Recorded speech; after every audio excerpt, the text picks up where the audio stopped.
Entendes o que estás lendo? O podcast que te leva através das páginas da Bíblia, livro por livro, capítulo por capítulo. Uma exposição bíblica emocionante. Aperte os cintos e embarque comigo nesta viagem.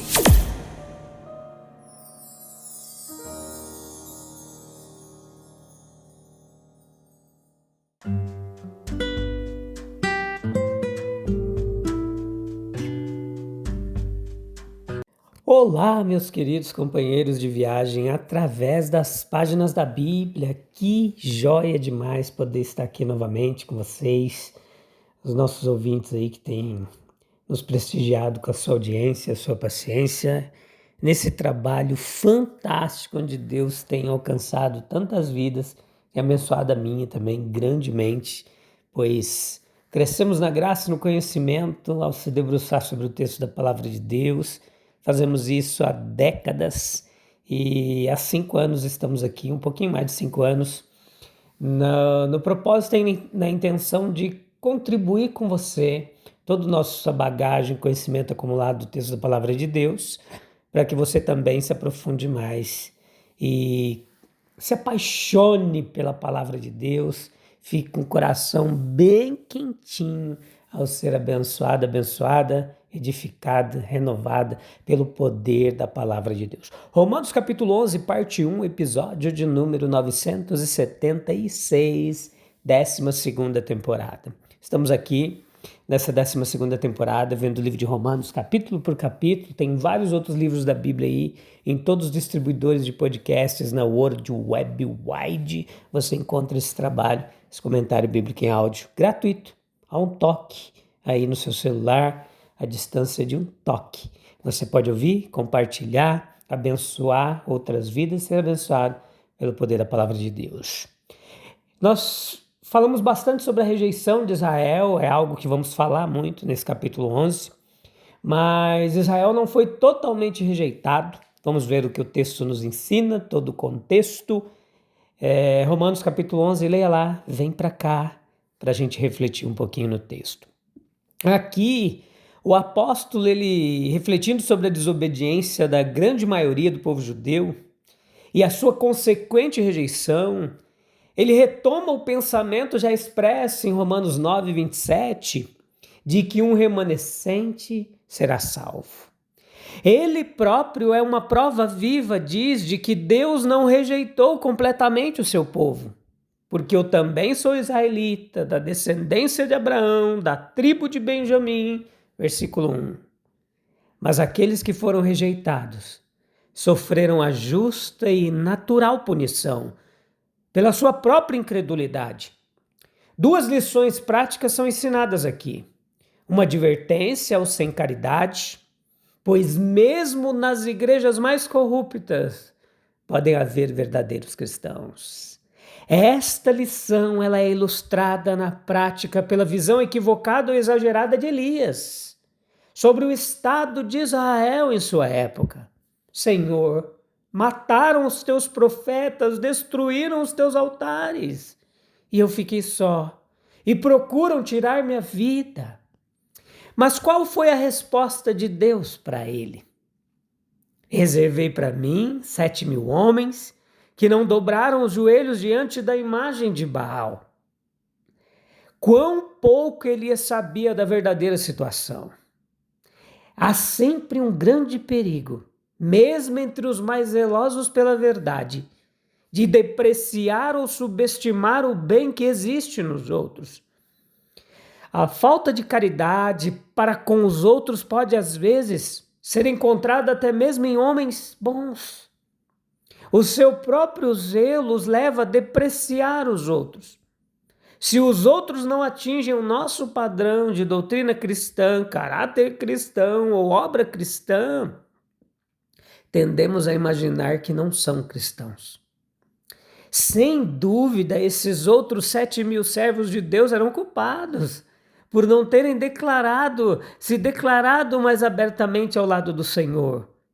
Pois se tivessem ocupado o seu devido lugar, cumprido o seu dever, eles teriam encorajado o coração de Elias e sustentado suas mãos.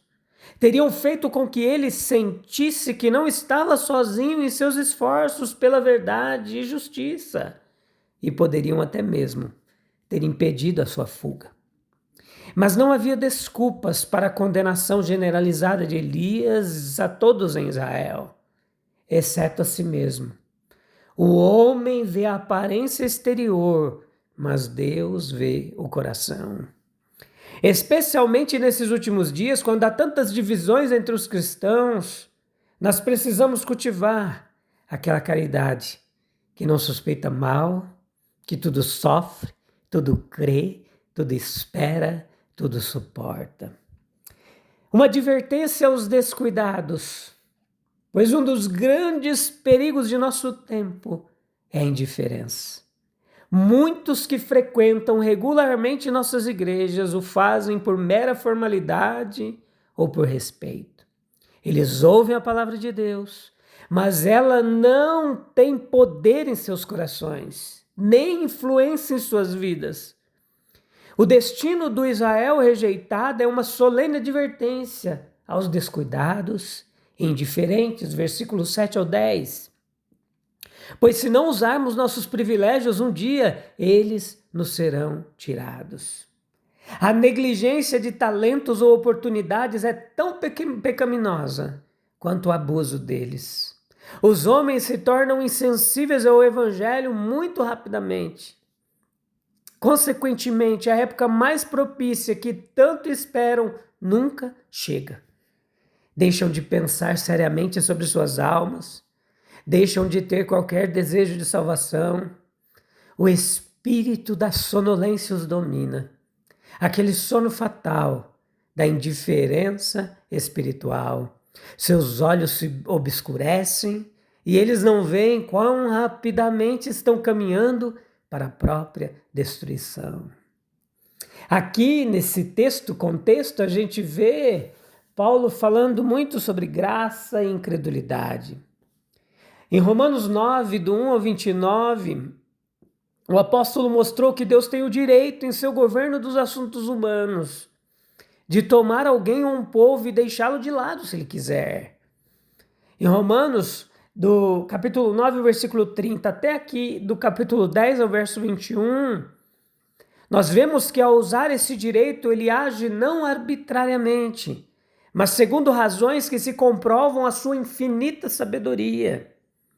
Ele mostrará agora que até mesmo a incredulidade do povo eleito e sua consequente rejeição por Deus contribuirão para a consumação de seus propósitos na salvação dos gentios e na salvação final dos próprios judeus. Mas os judeus estão, mesmo agora, totalmente rejeitados? Não, na verdade, mas apenas parcialmente. Como povo, eles estão, embora apenas por enquanto, mas não indiscriminadamente e totalmente, pois o próprio apóstolo é israelita. Há também um remanescente de judeus cristãos.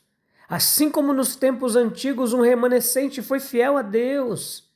E quanto à maioria, eles estão cegos em sua incredulidade e, portanto, auto-excluídos da graça de Deus. Houve uma eleição da graça. Houve épocas de reprovação nacional no passado, mas mesmo nos dias mais sombrios houve vislumbres de luz. Por exemplo, nos tempos de Acabe, no desespero de Elias e na peregrinação dos 7.000, assim em intervalos mais ou menos ao longo de sua história, desde Moisés. E, no entanto, nos piores momentos, alguns permaneceram fiéis a Deus. E assim é até hoje. De fato, o povo judeu havia perdido o privilégio de sua eleição. Ou seja, sua missão aos gentios como arauto do Evangelho de Cristo. Mas embora o povo tivesse sido rejeitado, por assim dizer, em sua capacidade coletiva, ele não foi reprovado em sua totalidade como constituído de indivíduos. Ainda havia o remanescente. Sim, até mesmo o apóstolo dos gentios era israelitas, de sangue puro. E o próprio fato de ele, sendo israelita, ser um vaso escolhido, era suficiente para mostrar que Deus não havia rejeitado o seu povo por completo.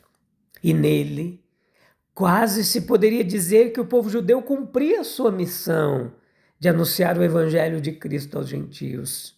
Ele realizou sua tarefa e muito bem, por sinal. A reprovação da incredulidade.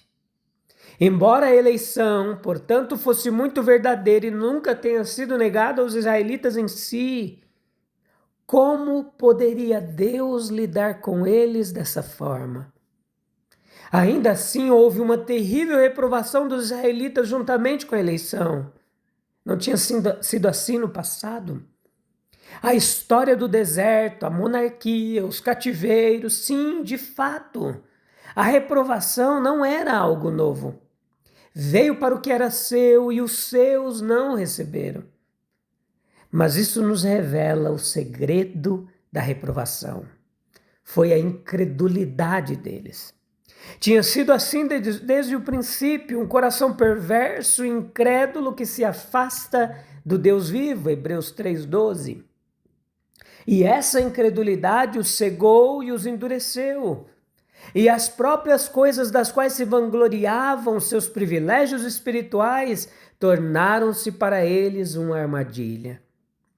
Agora vocês dizem, nós vemos, portanto o pecado de vocês permanece. Lembremos-nos de que podemos frustrar, por nossa incredulidade, os melhores propósitos de Deus a nosso respeito. E também de que não apenas perdemos a bênção que nossos privilégios visam nos dar, mas eles próprios são pervertidos, levando-nos à cegueira e à ruína espiritual. Nossa mesa se torna uma armadilha e um laço. Nós vimos no capítulo anterior como os judeus, absorvidos e absortos na tarefa de estabelecer sua própria justiça, não se submeteram como nação à justiça que vem de Deus. Os gentios foram, portanto, acrescentados, e a recepção do evangelho por eles está sendo usada para provocar ciúmes nos judeus, é o que diz o texto, e em última análise, levá-los a uma melhor compreensão. No capítulo que temos diante de nós, o apóstolo prossegue, leia lá, com o argumento e apresenta com mais detalhes o plano divino na rejeição de Israel. A seção a ser considerada agora, ela enfatiza o fato de que, apesar da rejeição geral do evangelho pelos judeus, há uma eleição pela graça. E Paulo é uma exceção à rejeição geral do evangelho por parte dos judeus, versículo 1. A pergunta é, Deus rejeitou seu povo? O apóstolo praticamente responde, de modo nenhum, pois eu mesmo sou a prova do contrário. Paulo, como seus compatriotas, havia buscado estabelecer a sua própria justiça, pois por anos ele havia trilhado esse caminho direto, mas ele fora levado, por seu encontro com o Senhor ressuscitado, a ver no Nazareno, crucificado, o Messias da promessa. E ele aceitara a salvação de suas santas mãos.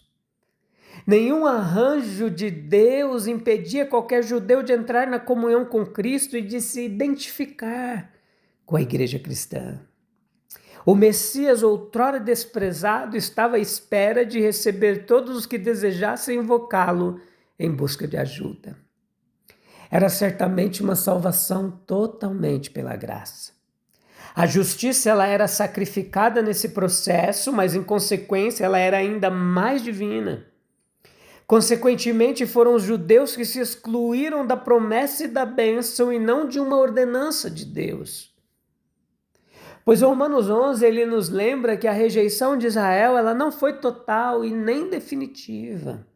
Deus sempre preservou um remanescente pela graça, mostrando que suas promessas permanecem firmes. Ao mesmo tempo, esse texto ele nos alerta para o perigo da incredulidade e da indiferença espiritual. Veja que essa indiferença espiritual que podem transformar grandes privilégios em oportunidades perdidas. Meus queridos, será que temos respondido à graça de Deus com fé, com perseverança? Nós estamos valorizando os privilégios espirituais que recebemos ou os temos tratado com indiferença? É importante a gente pensar em tudo isso enquanto oramos e buscamos a presença de Deus. Eu te convido agora para você buscar um local calmo e tranquilo, para a gente dedicar um minutinho na presença de Deus, buscando a sua face, pois Ele é tremendo e tem nos abençoado com sua palavra. Aleluia. Senhor, obrigado, porque a tua graça nunca falha e tu sempre preservas um povo fiel. Nos guarda, Deus, da incredulidade, do orgulho e da acomodação espiritual. Dá-nos um coração sensível à tua palavra, perseverante na fé até o fim. Em nome de Jesus. Amém, amém, amém. Deus abençoe grandemente sua vida. No próximo episódio, nós continuaremos em Romanos 11. Nós veremos como a queda de Israel abriu portas para os gentios, revelando a surpreendente sabedoria de Deus em seu plano de salvação para todas as nações. Eu espero você. Deus abençoe grandemente sua vida. Até breve. Tchau, tchau.